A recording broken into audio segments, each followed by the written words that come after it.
Look, we're not even gonna have an intro, bro. Y'all already know what time it is. It's Freddy time. Stop chewing so fucking loud, bro. Leave that little guy alone. The fuck is you gonna do if I don't? Yo, what's good on the block of this talk? Welcome back to another video, y'all. Today we are reacting to part 2 of the Game Theory Ultimate FNAF timeline. But yeah, guys, without further ado, let's get it started.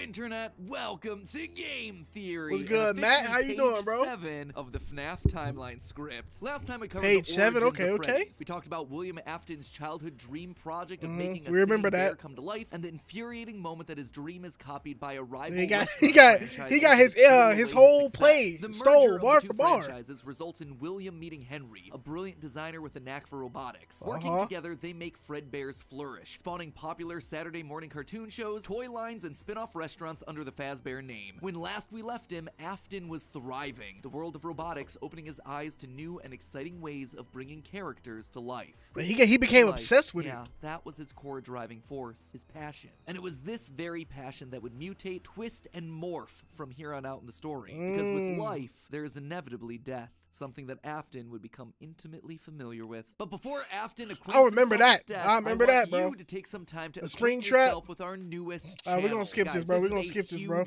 We don't care about your second channel. For the last By the way, instead of subbing to his second channel, sub to my channel. Thank y'all. decade, we've had peace. His style or Fazo industry and the way No hate to Matt Pat, bro, but you just got millions and I'm at 2K, so that other people credit you while in horizon. And this is what this channel is for. It'll put even better. Completed things are about 3. Dark in a hurry.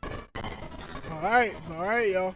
1983, business was booming with 2 whole restaurant franchises running. Fredbear's Family Diner and the newly opened Freddy Fazbear's Pizza. Together, William and Henry had been able to take the hybrid suit idea and make it into a reality. They called their new invention the Springlock suit. And fittingly enough, it was symbolic of the partnership between these two men. A human suit as designed by William that could become a freestanding Henry-style robot. But because it was still new tech with kinks to work out, the rollout was limited. Restricted only to the Fredbear's Family Diner location. All of this meant that William was busier than ever. He didn't have time to be a full-time parent, so he designed a nanny cam completely system where forgot about cameras his and speakers children. were hidden throughout the neighborhood, as well as in his youngest son's favorite toy, Psychic Friend Fredbear. I mean, plushy Fredbear. But since cameras just weren't enough to raise a kid, he also left childcare duties to his eldest son, Michael. There was just one problem with that. Michael was far from the best babysitter. He tormented his younger brother by jump scaring him with a bro. boxing match. Michael ain't nothing, bro. William watched he ain't all crap, of it from bro. his cameras. Kids would be kids. Tomorrow was another day, after all. Except Michael's torment didn't stop. Bitter, angry thoughts would run through Michael's mind. Why did he have to be the one to take care of this whining crybaby all the time? It just wasn't fair. It was time that he got even with his brother by playing the ultimate prank. A prank that just so happened to be on this crying child's birthday. He and his friends would take his scared little brother and make him do the one thing that he was terrified of doing, getting close to the animatronics. That would be embarrassing for the kid that was such an embarrassment to him. His brother squirmed, screamed, kicked, and fought, but just I remember this part. Small squirming boy up to Fredbear's lips, the mouth snapped shut. The sensitive spring locks inside the body had been triggered by the boy's movements, and they'd immediately clamped down. The wriggling stopped. The boy went limp, but it was just a prank. It was meant to be funny. The boy was taken. Hey, bro, what a Markiplier say, bro? Was that the bite of 87?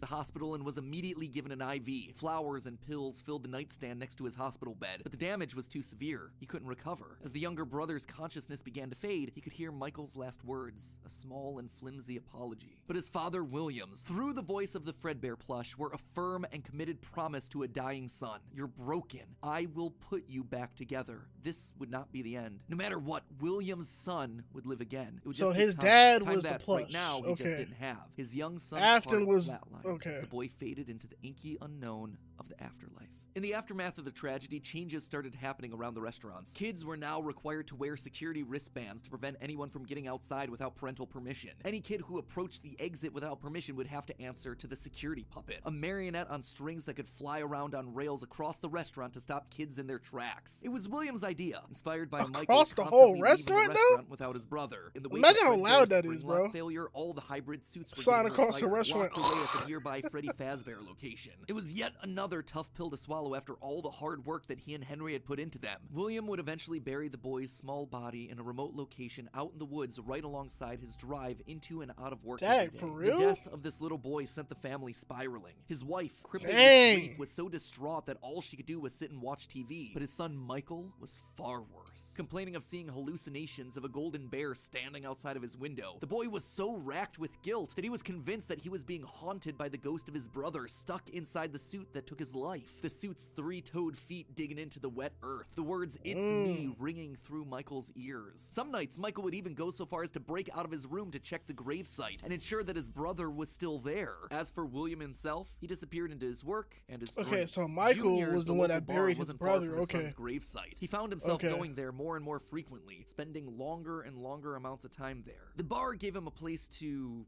think, to remember, to reflect and stew on how Henry had stolen his idea for an animal-themed restaurant. How they'd cut his character out of the cartoon when everyone else was there. Bro, slowly getting angrier. By buying him out of bankruptcy. He's getting mad, bro. Now there was his son. Henry had taken his son from him. The robotic part was the part that failed after all. William ordered one more drink, but it was one too many. The bar turned him out and told him to go home. But William didn't go home. Drunk and angry, William raced back to the restaurant to give Henry a piece of his mind, only to find someone else waiting. Henry's daughter, Charlie, locked outside of the building, bullies laughing at her through the window. Fine, some other problem to fix. But then Afton got an idea. A beautifully awful idea. This was his chance to get back at the man that had humiliated him all those years ago. I know Henry he ain't, had bro. killed his business, and now Henry's robotic suit had killed his son. Ain't this his first? That's wild. Wait. Let Henry feel what it's like to have something you love get ripped away. While parties continued inside the walls of the pizzeria, William attacked Charlie in the back alley. It felt good.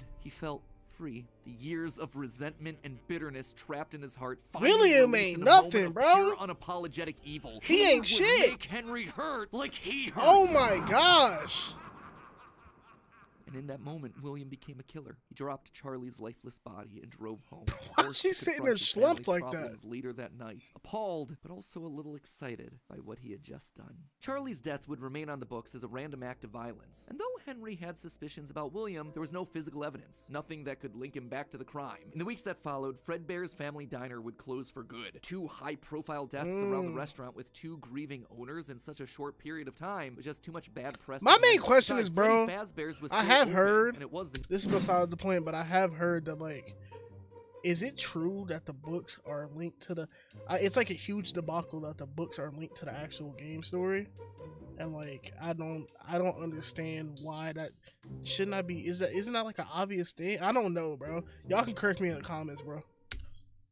It's muted. All the equipment from the diner, including the old yellow suits and security puppet, would get retired to that location, and there they would sit for 2 uneventful years. The rest of 1983 and 1984 were spent quietly grieving. Freddy Fazbear's Pizza and the new cast of characters were a hit. Tragic memories of their yellow predecessors quickly faded. Afton kept a low profile and buried himself in work and research, quickly reaching Henry's level of engineering and even surpassing him. And while Henry slowed down to grieve, Afton kept going, even starting his own company, Afton Robotics. Really killed his ops kid for the regular operations and surpassed him, bro. The first of these experimental projects was a secret workshop. Bro, it's wild. That is wild. Bunker, which allowed him to work while still monitoring his kids via hidden security cameras. 1983. A passcode that served as a constant reminder of why the cameras were so important. Why he was down there in the first place. This was all to fulfill the promise that he had made to his son, right? I will put you back together. This was for him. All for him. Right? But cameras weren't enough. He needed to solve the runaway Michael problem. He had to keep him in the house. He couldn't have another one of his kids wind up dead inside of an animatronic suit. So why not run a little experiment on Michael? You see, all this work with experiment, what he gonna do? To start learning more about life, robots, the human mind, and what a fallible machine we as humans were. Our reality. He really gonna use his kid as a test subject though? That's wild, bro. Like sound. With just a few sounds, that's kind of screwed up. I'm not gonna lie. Person's vision. He could transform blank, smooth plastic robots into lumbering, twisted nightmares. Nightmares far scarier than he could create with actual materials. They would appear organic, rotting, putrid, terrifying. These would be his means of keeping his son Michael in the house where he belonged. Was it extreme? Maybe. Wait, so but then four... again, this was the boy who had killed his son. He would make him sorry. And so Michael would grow up not only So the dealing with animatronics in memories of his 4 own guilt, were the hospital room that filled with illusions? the flowers, the death of his brother, but also facing literal nightmares, illusions created by sound. Michael would never forget these either. Years later, as a security guard, he would still draw pictures of them inside of his logbook. But all of these extra projects meant that his home life suffered even more. He was an absent father and a non-existent husband, leaving his wife cold and alone. Why do you hide inside? Why are you singing in my ears? When there is music in my halls. Stop singing in my ear. This is weird as hell. No more joy, an empty tomb. Yeah, I don't like that singing, And bro. despite her repeated demands that he leave his office and engage with the family, he refused time and time again, leaving her no choice but to leave. You burned down my house? You call that a house? It was like a morgue in there. You need to see your son. The baby isn't mine. Well, how's this? I'm keeping the diamond ring. The And baby, through it all, let's there was go. one lingering feeling. William wasn't done. He had gotten a taste of what it felt like to be unleashed, what it felt like to be free. Charlie's murder had unlocked something in him, and he wanted more. June 26th, 1985. Putting on the golden Bonnie suit, he lured children one by one to the back room of the pizzeria when no one was looking. At first, he was cautious. He would lure them with promises of cake and cookies. He told Cake them and that their cookies? dog had died. He would ask for help with homework. Susie was the first. You never truly forget your first. Susan. But Wait, fear so to the hide the first- bodies. He couldn't sneak out. The Someone first would see kid him. he He killed had in to the hide suit them in a was, place where they'd was never be Chica. found, and where they'd never leave the building. They had to Wow. be stuffed inside of the suits. No one maintained those things anyway, except for him. Okay, And so that is Susie would crazy. go into Chica. Fritz, Jeremy, and Gabriel would come next, but it was easy. It was too easy. And with each little life he snuffed out, his lies got bigger. Their house was burning. They're just being kidnapped. Until the last one, where all pretense was off. He let himself get violent. Too violent. I'll just wait for him after school, throw a bag over his head, hit him with a shovel, and drag him into the back of my car. The body of Cassidy was far more bloody and broken Dang. than any of the others. He'd let himself go too far. That one he shouldn't have killed. With no more active animatronics left, he shoved the body Oh into my the one suit gosh. that remained backstage. The long-forgotten yellow Fredbear, now broken and discolored with age. Broken, like Cassidy And was became broken, Golden like his Freddy. son was broken. Newspapers reported That on is this incident, crazy. naming the whole thing the missing children's incident. Police would even charge William with the crimes after finding security footage of the golden mascot suit luring kids to the back, but they couldn't convict him. They had no bodies, and his face had been hidden behind the mascot suit the entire time. What they had was circumstantial at best, and so he walked away a free man. But Henry knew the truth. In these murders, he saw his daughter Charlie all over again. So he threw Afton out of the company and shuttered the doors to the old pizzeria. Henry would keep the franchise quiet for 2 years. This would not happen again. This could not happen again. How could he protect the kids? bro. Finally, he developed a solution. This He man would implement Afton an is even more nuts. extreme security system in the form of new animatronics. Toy animatronics, inspired by the toys that they had been selling years ago. But these guys, these were special. They were a new breed of robot with facial recognition. Oh yeah, I ability. remember they had some like high tech stuff. Into some kind of criminal database. Yup. They can detect a predator a mile away. All the original animatronics, now withered with age, were moved to the new location. With a plan in place, it was time to try once more. The year was 1987, and the new and improved Freddy Fazbear's Pizza was making headlines in local newspapers. Headlines that just so happened to catch the attention of William Afton. Freddy's was back, and without him? That was his idea. His character. Henry was, yet again, trying to cut him out of the picture. No. Bro As is long as these angry. restaurants Bro, stayed you over open, here killing William would kids, always like- come back. Then he noticed the phone number to apply at the bottom. can't of the even be article. mad, bro. $100 a week to apply call.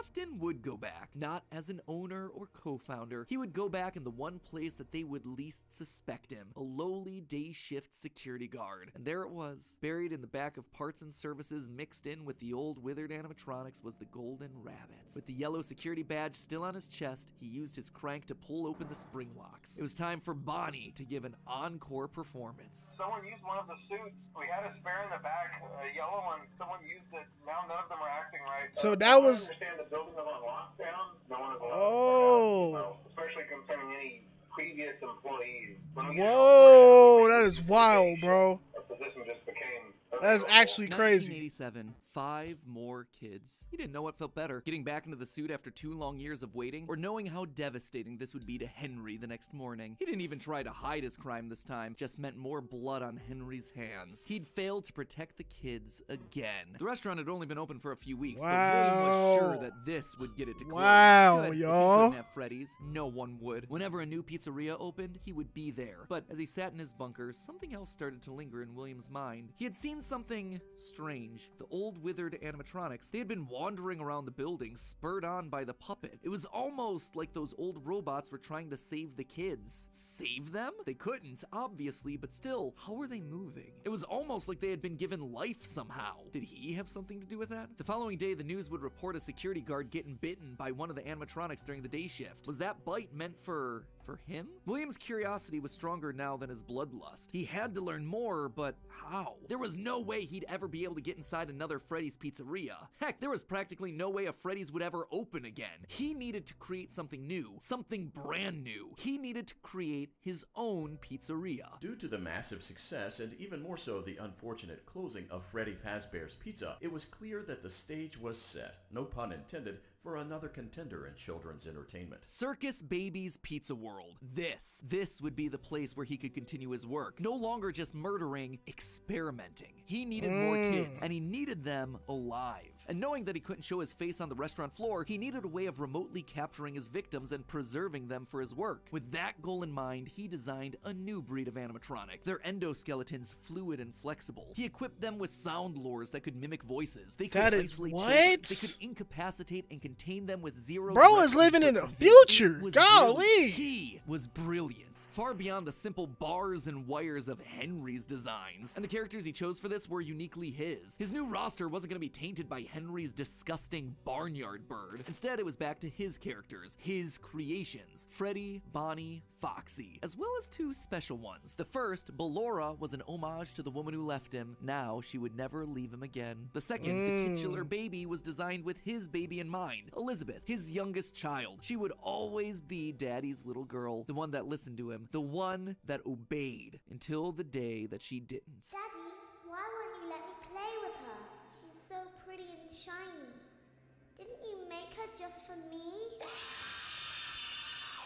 The day before Circus Baby's Pizza World opened, she disobeyed. She didn't listen. Circus Baby killed his girl. The animatronic ripped in half and swallowed killed his her daughter. A scared and confused child fading into eternal darkness. By the time Afton found her, it was too late. She was gone. He immediately canceled the launch of Circus Baby under the guise of a gas leak. But wait, as he sat there at the foot of the stage, he noticed that something was different. The eye color of the robot had changed. Baby had been built with blue eyes, but now they were emerald green, the same color as Elizabeth's. Was she in there? Could this all be connected to the free-moving animatronics that he had seen at Freddy's? He had to know more. His mourning turned to excitement. He had to return to where it that all is started. Crazy. 1993. Pathetic. This place was pathetic. Henry had clearly tried to reopen one final time with those old original animatronics from so long ago, but William's damage. He tried to do it again. Permanent. These things stank of death. Bro, this story is wild, y'all. Even if they had, nothing could wash away the stink of murder. I didn't know the story was this deep. Then another, then another. William repeatedly and he snuck just into the keeps old broken restaurant to lure the living animatronics to him, one by one dismantling them, robbing them of their endoskeletons. The metal had to be the secret. It had to contain the remnants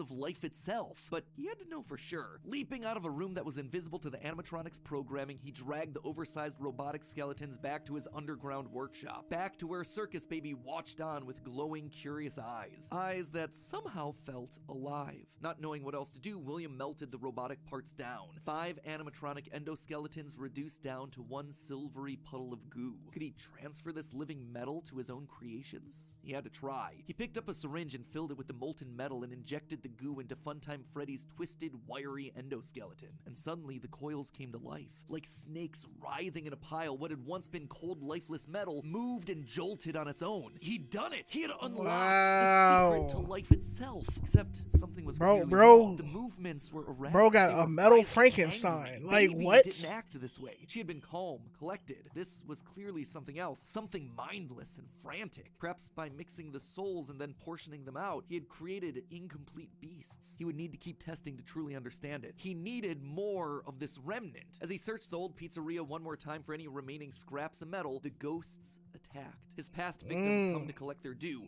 I remember this part. The five he hopped in a Springlock suit and he died, right? And became Springtrap. Incredible ghosts, real. I told you, I remember all up to the 4th game, bro. Against him, but what could they do? What couldn't they do? He panicked as Cassidy approached. How do you stop something that's already dead? Maybe with the thing that resulted in their death in the first place. He would get into his suit like old times. He would regain his power over them just like the day that they died. He was the genius. He was the one in the suit. He was the one in charge. Why are you screaming in my ear, Matt? Maybe it was his frantic movements. Maybe it was the leaky abandoned restaurant. Maybe it was just fate coming to collect its due. He didn't know. The only thing he did know was that his brain was suddenly filled with searing white-hot pain as hundreds of metallic pins and gears stabbed into his body from all sides. All he could do was collapse. Blood slowly. Yeah, what are you supposed to do in that situation, bro? Around him. It couldn't end like this. It wouldn't end like this. His work was unfinished. Unable to move, his only option was to survive, to live, to keep living. It took days lying in his own blood, but eventually someone found him. A security guard making a normal report. When he saw the animatronics torn apart in the middle of the party room floor, it caused him to file an immediate report of a break-in. An owner would have to come in and claim the damage. And who else would the only owner it could be, then hope jumped in Afton's heart. Henry would see him. They were partners after all. He would be the one to help save him, to get him out of this suit, to relieve him from this tremendous pain. Henry entered the secret room. His eyes fell on Afton sitting there in the pool of red, and Henry, saying nothing, turned and walked. Bro just left. Inform all employees that due to budget restrictions, the previously mentioned safe rooms are being sealed at most locations, including this one. Nothing is being taken out beforehand, so if you left anything inside, then it's your own fault. Management also requests that this room family, friends, or insurance. Bro just seen him and was like, all right, bro, you cool. Hanging on for 30 years, trapped dang, 30?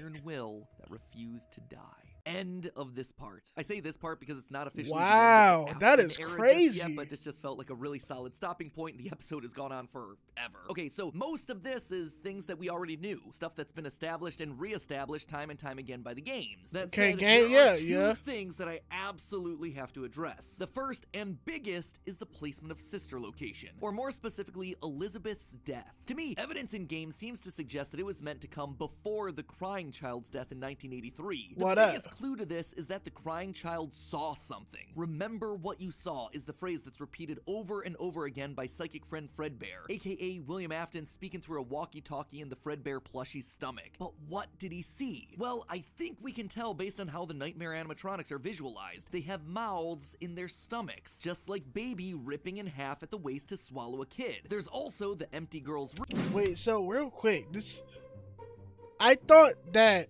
he was using the nightmare animatronics to go ahead and basically like keep his older brother on lock, right? I forget his fucking brother's name, bro, the older one. I didn't know the kid saw that. Did he say that? Maybe I'm tripping. Room, one presumably left behind by a dead sister. And lastly, it explains why he's scared, and more specifically why Afton wants him scared. He needs his kids to stay away from the animatronics. He doesn't want them getting too close, because the last time one of his kids got too close to a robot, his daughter died. That's then why he sets up the nightmares, to scare both Mike and the crying child away from the animatronics from that point forward. But he never said I'm confused because I don't remember him saying it was to scare the crying child. I remember him saying it was scared of Mike, but never the crying child, right? By books like the Character Encyclopedia outright suggest that we play as the crying child in FNAF 4. That's why he has a nanny cam following the crying child everywhere. So I can't doubt that. On his kids when they're out of his sight. He can't let another Elizabeth situation happen. The death Maybe of it's just also gives William Afton extra motivation for killing. He's a grieving father. His daughter was taken away from him, so Charlie should die as well. He's lashing out at the world after losing his kids. And again, we know that at least one of his children had to have died prior to Charlie's death, based on the mound of dirt that we see in Midnight Motorist. It also allows Circus Babies to open and close earlier in the timeline, which is how you wind up with Funtime Foxy appearing as Mangle in the FNAF 2 location. Basically, Elizabeth dying first does make sense. Everything it needs to fit. I was wondering where Mangle comes from, bro. I'm not gonna lie.